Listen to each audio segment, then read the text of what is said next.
Assalamualaikum warahmatullahi wabarakatuh. Halo semuanya, berjumpa kembali di channel KHK.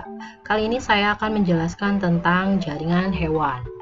Nah, hampir seluruh hewan itu tersusun oleh jaringan. Lalu apa sih yang dimaksud jaringan itu?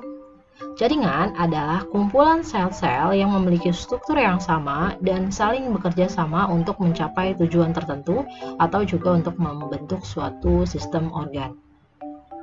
Jaringan hewan itu dibagi menjadi 4 kelompok ya. Yang pertama ada jaringan epitel, kemudian ada jaringan syaraf, jaringan otot, dan jaringan ikat. Baik, kita mulai ke jaringan yang pertama yaitu epitel. Jaringan ini fungsinya untuk melindungi permukaan baik luar maupun dalam tubuh hewan itu sendiri. Jadi fungsinya sebagai perlindungan ya. Dan jaringan epitel juga dibagi lagi berdasarkan bentuk dan fungsinya, yaitu ada jaringan epitel pipis lapis, pipi berlapis banyak, silindris berlapis tunggal, silindris berlapis banyak, kemudian ada epitel kubus.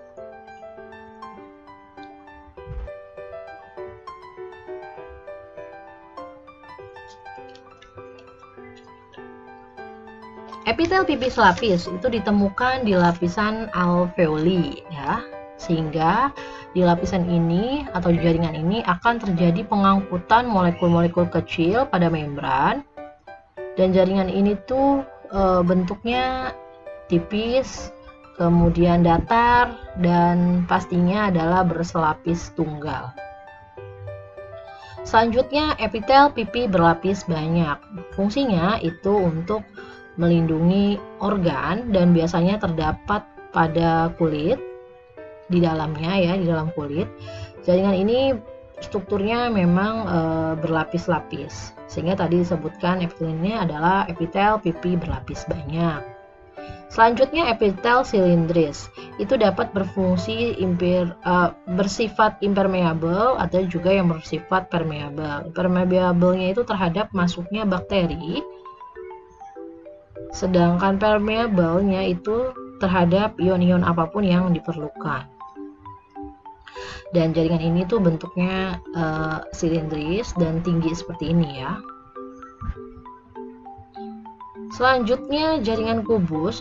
Jaringan kubus lapis ini juga membentuk tubulus ginjal dan juga saluran kelenjar lainnya yang membantu dalam mekanisme penyerapan.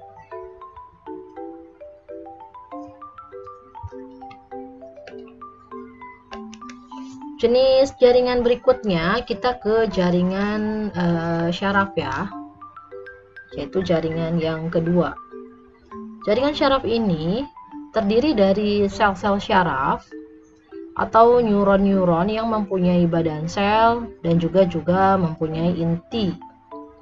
Kemudian badan selnya ini akan memanjang dan nantinya akan membentuk bagian lain, yaitu bagian dendrit dan akson. Bagian sel syaraf ini juga biasanya akan membantu ketika kalian misalkan terkena duri tangannya, kemudian tangan kalian itu akan ditarik ya gitu ya, menarik tangannya ketika tangan kalian menyentuh duri. Nah, kenapa bisa seperti itu?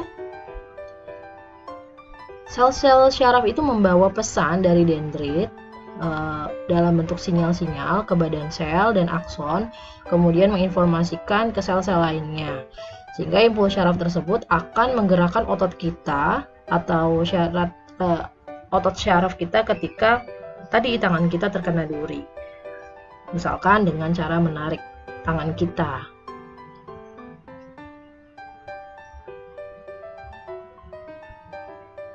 Otak dan sumsum tulang belakang itu juga terdiri dari jaringan syaraf ya. Nanti dibedakan susunannya, ada yang melewati jaringan tulang belakang, sumsum tulang belakang, dan ada yang ke otak dulu ya. Baik, selanjutnya kita ke jaringan otot. Jaringan otot ini yang nantinya akan bertanggung jawab dalam pergerakan tubuh kita, di mana terdiri dari otot rangka, otot polos, dan otot jantung. Otot rangkanya itu dia akan membantu pergerakan sadar, dan susunannya itu oleh serat-serat panjang ya, dan juga ada bagian terang dan gelap seperti ini, sehingga juga bisa disebut otot rangka itu sebagai otot lurik.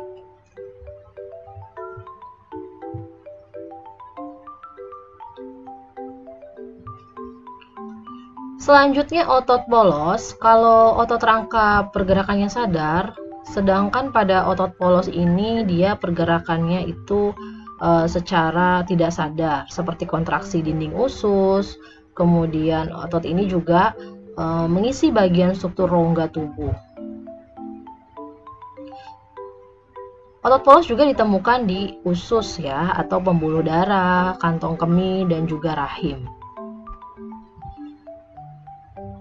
Bentuknya seperti gelondong, kemudian datar, dan datar di bagian ujungnya, sementara di bagian tengahnya akan lebar ya. Itu bentuk dari otot polos. Yang terakhir di jaringan otot yaitu ada otot jantung. Nah, ini pergerakannya secara tidak sadar karena ada kontraksi dan relaksasi sepanjang hidupnya. Dan bentuknya ini otot jantung itu silindris, kemudian bercabang, dan ada nukleus ya.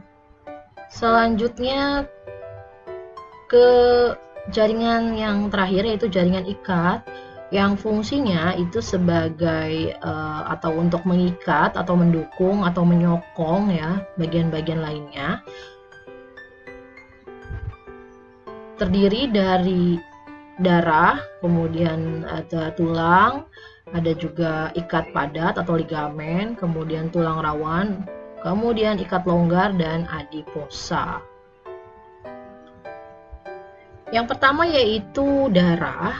Di dalam darah itu mengandung sel-sel darah yang lainnya ya, yaitu terdiri dari sel darah merah, sel darah putih, atau juga trombosit, yang kemudian juga mengangkut oksigen dan bahan-bahan lainnya ke seluruh tubuh. Darah juga memiliki beberapa matriks ya. Selanjutnya ke sel-sel tulang di dalam jaringan ikat itu mempunyai fungsi sebagai mensekresikan kalsium dengan mengeraskan tulang dan menyokong tubuh. Sel tulang juga ini sangat padat ya. Nanti ada bagian lainnya yaitu ligamen. Di ligamen ini berfungsi sebagai penghubung antara tulang. Jadi jaringan ini tuh sifatnya elastis tapi berserat ya. Kemudian ada kartilago. Ini juga untuk melindungi tulang agar tidak berbenturan dengan yang lainnya gitu ya. Dan jaringan ini juga kuat tapi sangat-sangat fleksibel. Selanjutnya ada jaringan ikat longgar. Ini fungsinya untuk mengisi di dalam organ, dan bentuknya itu berserat, kemudian sangat-sangat elastis dan juga non elastis ya. Jadi bentuknya seperti gel seperti itu. Dan yang terakhir yaitu ada jaringan adiposa, yaitu jaringan yang berfungsi untuk menyimpan molekul-molekul lemak. Maka kita dapat menyimpulkannya bahwa jaringan hewan itu bisa dibedakan melalui jenis, klasifikasi, bentuk, dan fungsinya ya.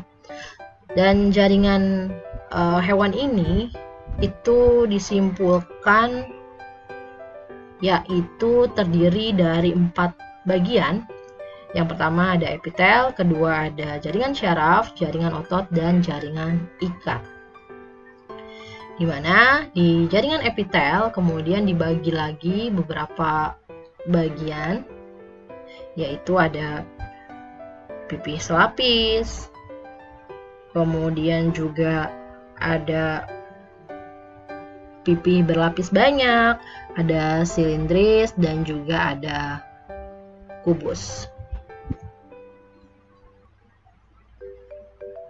Sedangkan pada jaringan otot itu dibagi menjadi 3, yaitu terdiri dari jaringan otot rangka atau lurik, kemudian otot polos, dan otot jantung.